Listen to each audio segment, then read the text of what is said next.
Good morning বন্ধুরা, আজকে আবার একটা নতুন ব্লগ নিয়ে শুরু করছি। কিন্তু আজকে শুরুটা একটু অন্যরকম। ঘুম থেকে উঠেই ভীষণ কাটারের আওয়াজ হচ্ছিল, এরা গাছ কাটছিল কর্পোরেশন থেকে এসে। তারপরে ফ্রেশ ট্রেশ হয়ে এসে দেখলাম যে এরকম অবস্থা এই বাড়িটার। যে বাড়িটা দেখেছিলাম রিমেলের ঘূর্ণিঝড়ে পড়ে গেছিল, সেই বাড়িটারই কি অবস্থা দেখুন। কালকে আবার বৃষ্টিতে পড়েছে এটা। আর কি অবস্থা, এখানে আমাদের বাচ্চারা খেলে, ছোট ছোট বাচ্চা, তাদেরকে কতদিন খেলতে না দেওয়া যায়। আর এইভাবেই ঠাকুরের কাছে প্রার্থনা নিয়ে প্রার্থনাই থাকবে, এবং ঠাকুর যেন রক্ষা করে ওদেরকে। কারণ ছোট বাচ্চা, ওদেরকে কন্ট্রোল করা যায় না। ওরা সবসময় মুখিয়ে থাকে কখন ওরা বাইরেটায় গিয়ে গলিটায় খেলবে। আর সত্যি তো, ওদেরকে কত আটকে রাখবো, বন নেই, খেলার মাঠ নেই, কিছু মাঠ ঘাট কিছুই তো নেই। আর যেটুকু আছে সেটুকু আমরা নিয়ে যেতে পারি না। আর খুবই বোরিং, মনোটোনাস, একঘেয়ে। ওরা পড়তেও চায় না, নতুনত্ব কিছুই নেই ওদের জীবনে পড়াশোনা ছাড়া। যাই হোক, ঠাকুরই ভরসা, ঠাকুরই ওদেরকে রক্ষা করবেন। দুটো বাচ্চা নয়, সব বাচ্চাদেরই ঠাকুরই রক্ষা করছেন এবং তাদের রক্ষা করেন। ঈশ্বরের হাত সবসময় বাচ্চাদের উপর আছে বলে আমি মনে করি। তবে বাবা মাদের তো খুব দুশ্চিন্তার ব্যাপার, এইরমভাবে তারা মাই রক্ষা করুক। যাই হোক, খুবই চিন্তার থাকবে যে ওই চাঙড়টা যদি পড়ে যায়। আর এরা বাচ্চা শিশু, এদেরকে কি করে বোঝাবো যে কি হবে। যাই হোক, ঠাকুর নমস্কার করে দিনটা শুরু করি। আর বাজে ভাঙা চোরা কোনো নেগেটিভ জিনিস দেখবো না। এদিকে বেদাং এসে গেছে ব্রেকফাস্টের জন্য, ঘুম থেকে উঠে গেছে। আজকে আর ডাবের জলও পাইনি। আজকে ওকে ডিম পাউরুটি বললো, মাম্মা আমি ডিম পাউরুটি খাবো।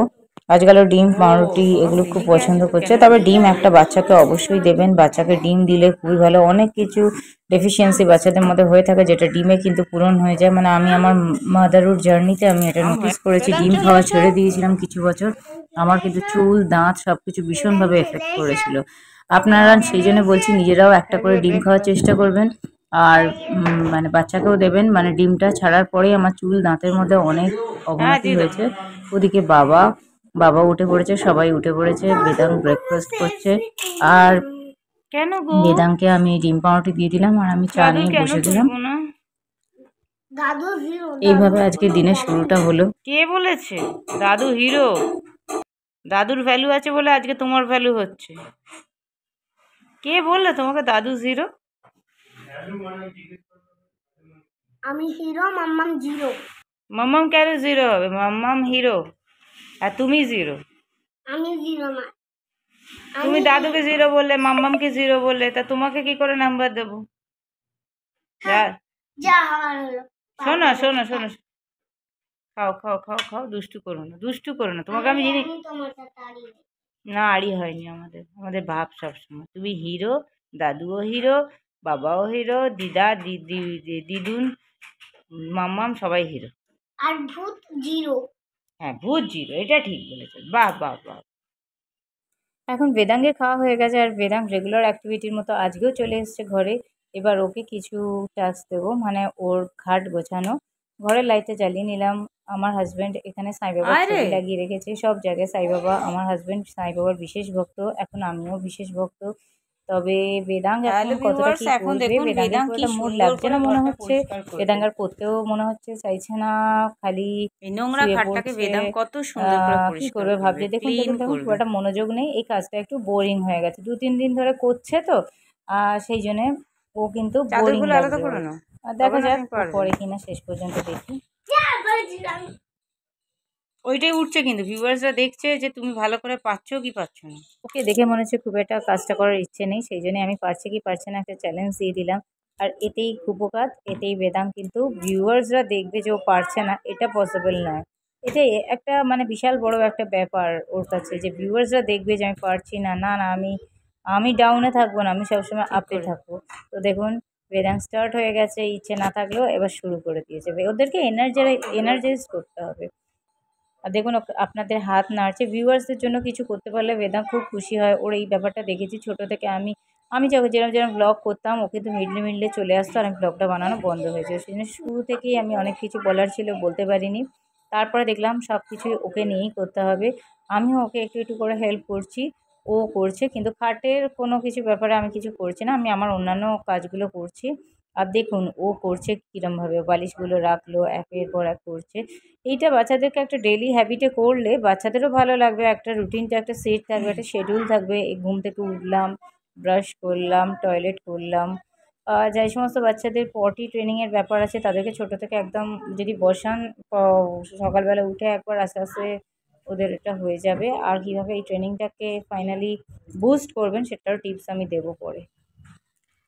বাচ্চাদেরকে ছোট ছোট টাস্ক দিলে এতে কি হয়, আপনার কাজটা হয়তো খুব পারফেক্ট হবে না, কিন্তু অ্যাটলিস্ট বাচ্চার মধ্যে এই বিষয়গুলো আসবে যে ঘর ক্লিন করে রাখতে হয়। কারণ আমি কেন বলছি কথাটা, আমি কিছুদিন বাদে আপনাদের ব্লগে বলবো, যখন বিষয়গুলো আমি ম্যাচিওর জায়গায় আনতে পারবো তখনই আমি বিষয়টা দেখাবো যে কেন আমি রেগুলার একটা অ্যাক্টিভিটির মধ্যে বেদাঙ্কে রাখছি। এখানে এই কাজগুলো আমি নিজে 5 মিনিটে করতে পারি, আরো সুন্দরভাবে করতে পারি, আরো পারফেক্ট ভাবে করতে পারি, কিন্তু বেদাঙ্কে কেন করাচ্ছি এইটা কিন্তু নিয়ে একটা অন্য ব্লগে দেব। এখানে কি কি স্কিল ইমপ্রুভ করছে এবং বাচ্চাদের কি কি হেল্প হচ্ছে সেই বিষয়ের ওপর একটা ভিডিও বানাবো। আমার তো সময়ের খুবই অভাব, সেই জন্য আমি সব ভিডিও দিতে পারি না। আর বুঝতেই পারছেন এরকম ঘুরে ঘুরে ঘর অগোছালো, অনেক রকম সমস্যা। ঘর মানে একটা জিনিস কি জানেন তো, যে কোনো জায়গায় আপনি যদি মনে করেন যে পরিষ্কার রাখবেন বা কিছু করবেন, তো সেটা কিন্তু কোনো মানুষের একার পক্ষে সম্ভব হয় না।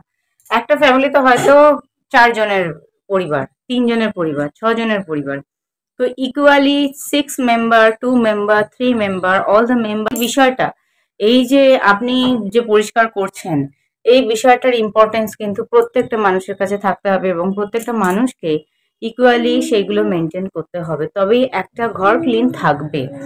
তো এখন এই বিষয়গুলো ছোট থেকে যদি পুট না করে দেওয়া যায়, পরে বড় অবস্থায় সব সময় তো সারা জীবন সাথে মা থাকবে না, কিন্তু এই আনঅর্গানাইজড হ্যাবিটটা কিন্তু ওর সারা জীবন থেকে যাবে। সেই জন্য আমি চেষ্টা করছি ছোট থেকেই যাতে বাচ্চার মধ্যে একটা হ্যাবিট করে দেওয়া যায়। আমার বেবি হওয়ার আগের ঘরটা আমি কোনোদিন সম্ভব হলে দেখাবো, আর এখনকার যে ঘরটা সেটাও আপনারা দেখতে পাচ্ছেন, এটা কিন্তু আকাশ পাতাল তফাৎ। আমি এখানটাই ইমপ্রুভ করতে চাইছি যে বাচ্চার গোড়া থেকে পরিষ্কার পরিচ্ছন্নতার যে একটা ব্যাপার সেটাকে তুলে মানে বোঝাবার চেষ্টা করছি বাচ্চাকে। এই জিনিসটা কিন্তু ছোট থেকে করুন, হয়ে গেছে। কিছুদিন পর কিন্তু আর কিছু করতে পারবেন না।